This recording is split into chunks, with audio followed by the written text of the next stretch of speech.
I wake up every morning just ecstatic and enthused and challenged and humbled, really, to be their commander and to help support them and lead them in ruling the next generation of cyber warriors. There's something about the 39th when you walk in the doors here. We breed a different kind of individual here. They're fighting the war every day on the wire, and we're training them to do that. We are moniker of the Air Force here and in small Hurlburt Field, Florida. Folks that are going out day to day, going head to head with their adversaries are better because of folks here and the school.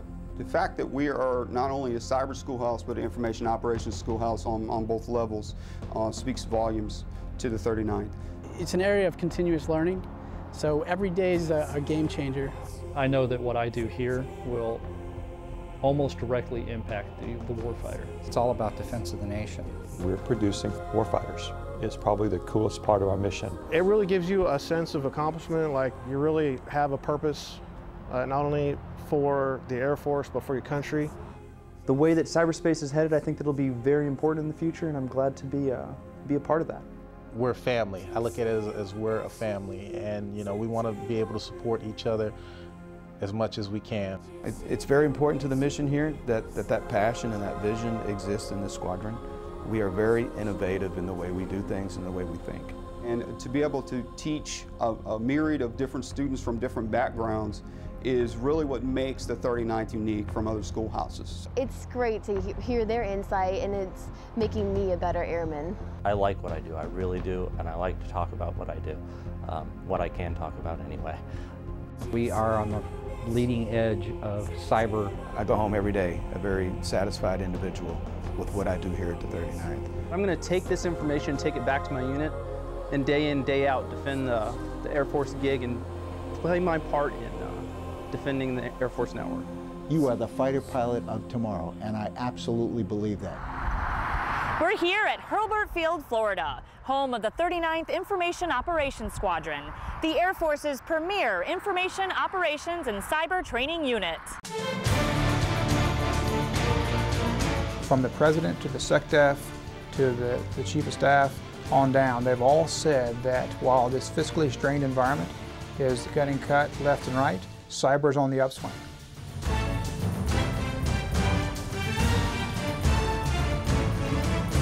If you want to be on the cutting edge of the most exciting opportunities in our Air Force today, look at cyberspace. This is not just another support mission. This is ops. This is just another tool for the combatant commander to utilize in defending freedom and keeping America safe. If that system goes down, it's not, gee, did we lose power? But gee, did an adversary just have a strike against us? Thinking about it differently. In today's increasingly interconnected world, America's Air Force relies more and more on various networks. I'm training folks to get out there and be prepared to protect our country. From GPS guidance systems for air munitions to desktop computers enabling day-to-day operations of thousands of units around the globe, the Air Force is utterly dependent on its ability to communicate and operate through computers. With increased efficiency, enabled by computer networks though, a vast new world of potential vulnerabilities exists. Not enough to be on the leading edge anymore. You've got to be in that envelope of turbulence in front of the wing. The loss of connectivity could have disproportionately egregious effects on America's sophisticated military, as opposed to adversary forces. One piece of malicious code, if sophisticated enough, could cripple the military. Similarly, campaigns of digital espionage and data extraction have the potential to reveal untold amounts of proprietary information. The threat isn't limited to nation-states either. Independent groups and individual actors represent a clear threat to the military's networks. Luckily, our Air Force has developed an intense, comprehensive training system designed to cultivate cyber warriors, ever vigilant against adversary actions. This training pipeline has been modeled after, perhaps more familiar to Air Force brass, the pilot training system. New pilot students are introduced to basic flying proficiencies in the T6. The top of their respective classes go on to train in the fighter trainer, the T-38, to learn more advanced skills used in aerial warfare. From there, they're selected for an individual weapon system like the F-22 or B-1 and complete their training in their specific aircraft. Similarly, newly accessioned cyber warriors first report to Keesler Air Force Base for undergraduate cyber training, their version of T6 training. The majority of the class will go to their respective units to become base communications officers, where they'll be responsible for the maintenance and upkeep of the base's network infrastructure. The top students in each individual class, though, known as A-Shreds, are sent to the 39th Information Operations Squadron at Hurlburt Field, Florida, where they enter the Cyber World's T-38 training, the intermediate network warfare course. A good 75 to 80% of the courseware for the student is going to be hands-on. In order to make that happen, the student experience has got to be different. It's non-traditional. They'll have access to an unclassified, secret, and our top secret network. I think that the folks that are here, that are teaching, and the students that come through are some of the best and brightest that the United States has to offer. I want to make sure that we're providing the warfighter every single piece of information they need to conduct operations and be as effective as possible. It's just a phenomenal opportunity. Just really glad to be here. The A-Shred officers are met by enlisted airmen, civilians, and other officers upgrading to the operational side of comm work. Very rarely could you find some place where you've got a senior airman sitting in the same classroom next to a lieutenant colonel. Somebody who's been in the Air Force for 2 years versus somebody who's been in for 24. And then that senior airman is the one that's educating the lieutenant colonel on what's going on in cyberspace operations. Rather than simply installing and maintaining networks, these select few professionals become guardians of the network, detecting and repelling enemy incursions. When you're up in front of students and they just start asking questions, you give them a short snippet of what is required for the course, and they come out and ask 30, 40 different questions, going deeper and deeper into the knowledge. It's really rewarding. The goal is to get people to the point where when they get to their squadron, they will be mission ready within 2 weeks. Once INWT is completed, the cyber warriors begin learning their individual weapon systems in positional initial qualification training. Like the T-38 pilot taking their first training sorties on an F-15. INWT grads become familiar with how their network weapons will be used to fight the nation's cyber wars. A lot of what we learn here is foundational. You know, you're not going to take someone from undergrad pilot training and stick them off on their own. A lot of what we're doing now is building that foundation. So we get people who have the aptitude for this kind of stuff. We train them, and then we send them to a specific unit. When the rubber meets the road, it's what you're doing at the job that you're at. Once you get out there in that operational environment, we're a team, and we have to work together as a team, and I think that's what it's all about. The cyber domain represents a myriad of challenges for the military. With the schools like the 39th IOS, we can finally teach people, hey, I need to have security in mind before I connect it up. We need to be thinking about how is this defended in the cyber realm. Cyber war is unique in that it is entirely man-made and largely pioneered by civilian organizations and individuals. As a point of comparison, look at the air domain. While the revolutionary Wright Flyer was invented by Orville and Wilbur Wright, two civilians, once the military got a hold of aviation technology, they ran with it. They developed faster-than-sound technology, devastating bombs, and advanced reconnaissance tools. The civilian world had little need for these devices. As such, it was incumbent upon the military to lead the charge. In the cyber domain, though, the military doesn't have a monopoly on advanced tools and techniques. Every company operating today uses computer networks to accomplish its goals. A hacker with a political agenda can be just as much of a threat to a computer company as he is to the Air Force. We all recognize the same dangers. We all have the same practices. Unlike air warfare, private companies have an overarching incentive to protect themselves against adversary action. With this in mind, the Air Force has seen fit to partner with computer security companies and push their students to earn those advanced civilian certifications. What we teach is not just government-specific techniques or commercial-specific techniques. We merge the two together.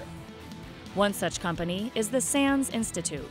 SANS is the training arm in which we teach cutting-edge defensive tactics. The methods and processes and techniques that we cover in class, it's really an integrated approach to security that's not about devices, it's all about your data. SANS trains Air Force operators on incident handling techniques, enabling them to earn a prestigious certification, widely recognized and valued by industry experts. Anybody can sit in a classroom and listen to an instructor. Not everyone can understand and process the information, so GIAC ensures that you can take the knowledge from the instructor, properly apply it, and know how to make the right decisions that are needed to secure a network infrastructure. The civilian certifications, in many cases, they mirror exactly what we need. And so we're on the same page as the civilian community. The folks here really want to learn, they want to make a difference, and I love helping protect this country. And the people you're training at the Air Force are the ones who are going to be directly in the front line of defending our most critical systems. Being able to work on something I really enjoy, computers, it has always been something I'm interested in, and being able to do it while wearing the uniform is definitely a point of pride for me. Really, we are trying to capitalize on in this next generation. So they are exposed to things a lot younger than I ever was, and they bring a lot of that talent with them. I'm a cyber geek, I'm a computer geek, so I'm loving it. I am just soaking it up, just trying to learn as much as I can. It's geek heaven, if you will. Luckily, INWT 12-07 didn't have any GCIH failures.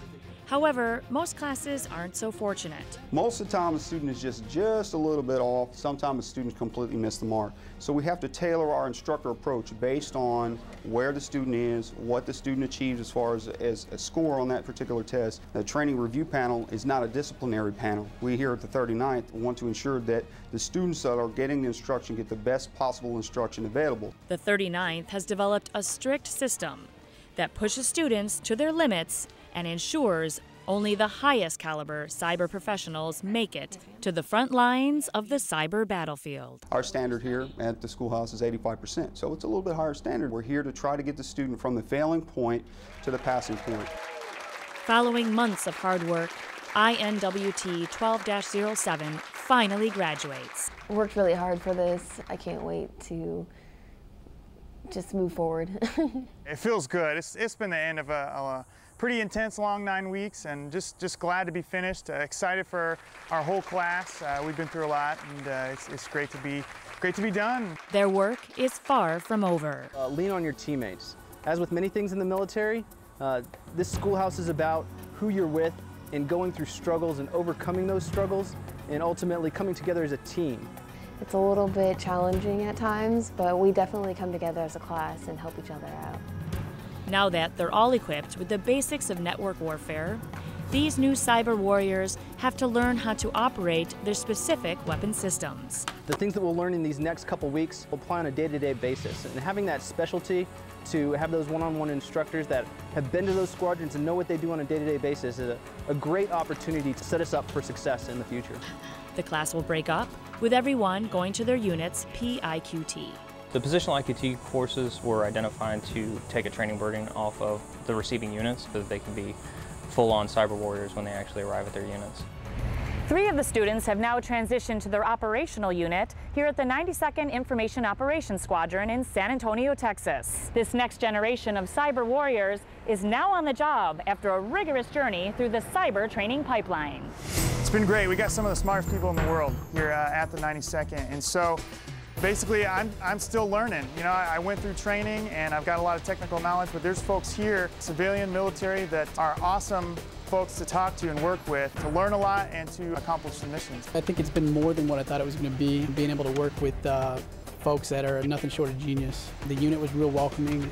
We're all like a family here. I feel very proud to do this job. It's kind of a unique opportunity to be here in this squadron, working with so many smart and capable people, so it's a privilege to be here. To be able to go from school, something that all the other folks have been through, so we all know where we're all coming from. The 92nd IOS is just one of the many units INWT feeds into. I was really thankful that a lot of the stuff we learned at the 39th really applied here when I got on the job, boots on the ground. And it wasn't a couple of weeks before we actually were sent through refresher training and we were mission qualified at week 2. When they come to us from the 39th, we don't need to question one bit their technical competence. We know that they get it. They understand how to use the weapon system, when to use it, how it's appropriately employed, and they hit the ground running here. A lot of what the 92nd is doing is really groundbreaking approaches to cyber operations. And so there's a lot of tactical level vision that we're going to be setting. What's evolving fastest in this business is our tactics. The 92nd actively tests Air Force networks, both hardware and users, to find areas of weakness. Once found, corrective actions are taken to close down vulnerabilities and make the network more secure against adverse action. The members of this team are incredibly talented. The metabolism of this business is such that you really have to keep up with the threats. It's an evolving threat, and the tactics and the techniques and the procedures that we learn today are invariably going to be out of date in a matter of weeks or months, sometimes days. So the folks here today are incredibly talented at keeping themselves on the cutting edge of cyber. The 346 Test Squadron directly supports the 39th IOS, providing a cyber range in which students can learn and hone their skills. We work hand in hand while the 39th IOS provides the training curriculum for the students. We actually provide the range for the students to actually train on. And we do this through an operationally relevant range so that they know the capability that they're going to train on is very similar, if not almost identically emulated to what they're going to actually operate in the future. The range has a similar purpose to a physical range for pilots in training. It acts as a separated, self-contained, ultra-realistic environment for students to learn in without any risk of affecting operations on a real-world network. Our job is to break things before the warfighter gets them in an operationally relevant environment so that the warfighter knows exactly what they're getting, how it's being delivered to them, and they know it's going to work on their operational networks the way it's supposed to work. If we falter in this mission, then our adversaries will get ahead. And we can't let that happen, simply said. Every day, the cyber threat to the United States and its allies grows more and more dire. New vulnerabilities are constantly discovered, and our adversaries are working overtime to find footholds and weaknesses in our networks. The tools and the techniques that we use have always evolved over the past 15 to 20 years that this domain has been a relevant part of our warfighting capacity. But we're getting better now at training ourselves how to think like the adversary and how to stay ahead of the adversary in this business. A sudden, unforeseen strike from those who seek to do us harm could cripple the U.S. military in an instant. Luckily, the Air Force recognizes these threats and is proactively defending against potential incursions. It's a big deal. We're doing very exciting things. We're doing warfare that is completely unprecedented. This is something that has cropped up in the past 10 years. It started to gain huge government interest, oversight, and I think we're going to take the cyber domain and do great things with it. The strongest military the world has ever known will not be content to just sit back and wait for the arrival of an oft-feared cyber Pearl Harbor. The speed at which this environment changes is something that we really aren't used to in our Department of Defense. In the next 1, 2, 3, 5 years, we're going to see tremendous changes in the cyberspace domain. The cyber warriors trained and operating in 24th Air Force stand at the ready to respond to enemy actions. As you've seen throughout the news, cyber is becoming a really big deal. I'm just thrilled to be here. Fantastic opportunity and ready to do some good work. Though the risks are great, the Air Force is more than capable of defending its networks and ensuring the continued military capabilities of the service. It is so exciting. Cyber changes so frequently. The dynamic nature of this area is incredible, and to see both the operators, the testers, the developers, the acquirers all come together and be able to be as flexible as we are in this domain It's absolutely amazing. We, I think, are legitimate inheritors of a rich legacy, going back from those who came before us that operationalized and normalized space capabilities in the onset of the Cold War, and then even further back in the interwar periods in World War I, those pioneers that operationalized and normalized air power. We are in line with that same tradition and legacy of operationalizing and normalizing cyber power to enable those missions. This is an amazing time to be in the Air Force and to be in cyber. I wish like heck that I was a second lieutenant coming in right now, because the opportunities for them and the operational mindset from the beginning, etc., is just incredible. We went through a lot of challenges at the school. It was pretty hard to get through, and I'm going to work with them here and actually see what we're all doing. We each have a different part that we do, but we all work together. So I think it's just it's been really a neat experience to go from the start to the end and keep going through and then keep pushing on ahead in the future. What's more exciting is when I go out and do customer visits and I get to see past students and they're out on the floor doing operations and they get to share with me their stories about some of the cool things that they've been able to do. And a lot of it goes back to the training that they receive here at the 39th and how visionary we were able to be. And we help them think critically about the things that they do when they're out performing the mission. And so that just comes to light when you go out and visit them and they're excited to see you and they're excited to talk about the things that they're doing. A cyber warrior is a mentality now of a person that's aware of the way we use cyberspace, the vulnerabilities associated with it, and how to best protect and defend that domain that's so important to us in everything that we do.